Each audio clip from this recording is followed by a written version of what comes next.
If you are in a tech world, your YouTube feed lately was probably full of videos regarding the notorious NPM hack. I watched a number of those videos myself, mostly by mainstream cybersecurity bloggers. And I can't help but wonder, why is it a competition of who can better explain us what had happened? But nobody actually talks about what we can do to reduce the risk of being on a victim side of an attack like that. I'm not talking about the dev who got phished. It's obvious that you shouldn't open phishing emails, follow links from strangers and such. He wasn't the target. Hacker or hackers targeted Node.js users, developers and all other people who have a running Node.js instance on their machines, along with their crypto assets. Despite big words, though the largest supply chain attack, hackers stole a laughably small amount of crypto. Most people who are running Node.js and had packages that were compromised didn't lose anything because they didn't update anything in the short time window of 6 hours, when they would pull the malware with the update. Some kept their crypto because they just didn't transfer anything before shit hit the fan in the media.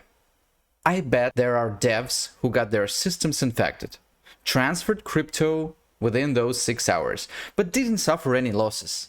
And that's because they use virtual machines for their development, testing, or hacking activities. Even a small inflatable boat will never be built as a solid air balloon. It has multiple compartments so that you don't drown as a result of one small puncture to your boat. But when it comes to digital life, most people tend to keep all their eggs in one basket. They put all their files and all their digital assets in one big box, which is their host operating system. And that also makes their risk exposure enormous, because one nasty malware, one redline stealer or something like that, and all their digital assets are gone. So, if you don't use virtual machines yet, maybe it's your wake-up call. And if you're new to virtualization, just let me tell you what you are missing on. Having a development environment in a VirtualBox machine first off lets you choose any OS you want. If your host machine is Windows, you can have a Linux development environment, and vice versa if you have some really weird taste, but who am I to judge? When your dev environment is a virtual machine, you can mess it up beyond human norms and Geneva Convention restrictions and still get away with it. Install packages globally, store credentials in your environment variables, all you like. And in case you manage to abuse your OS too much, you can always roll back to a snapshot you took before and have everything back in action less than in a minute. And of course, your host machine and other virtual machines are safe against anything that you pull with packages, repositories, and shady apps you feel compelled to install for no reason. Even if you manage to infect your virtual machine with a ransomware crypto malware, it will only encrypt files inside your virtual machine and maybe your shared folder, provided that you have it enabled. Some may say, what about escape from sandbox? VM is not impenetrable. Well, yes, surprise, surprise, we live in the real world and there is no impenetrable defense system here. Same as if you have 30-symbol long unique password, probability of someone guessing it by smashing their keyboard with a tentacle is non-zero. But it's so low it will probably never happen.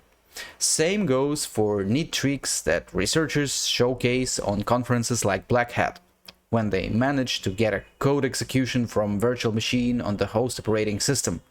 But vulnerabilities like that are rare, very hard to exploit, super expensive on the exploit market, and are mitigated fast by developers. So again, your chances of catching a malware that packs an exploit for your virtualization tech are extremely low. Depending on your host operating system, your choice of virtualization technology may vary. Back in the days when Apple was still using same CPUs as normal people do, VirtualBox was an absolute champion in cross-platform virtualization. Now it's mainly available on Windows and Linux, although Microsoft make it harder and harder to use with all the impediments from their proprietary doodling with Hyper-V. So, on Windows, out-of-the-box VirtualBox works slowly, and you will have to perform a ritual of exorcism to send back the tortoise demon back to its dark masters in Microsoft.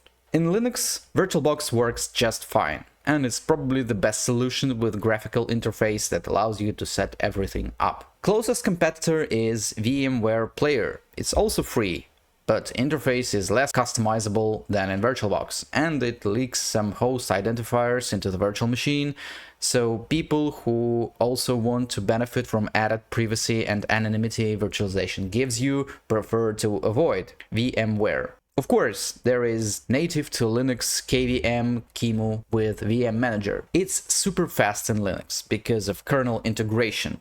But GUI will only get you so far, and a lot of stuff like non-standard networking schemes you can only set up by manually tinkering with the config files and using terminal.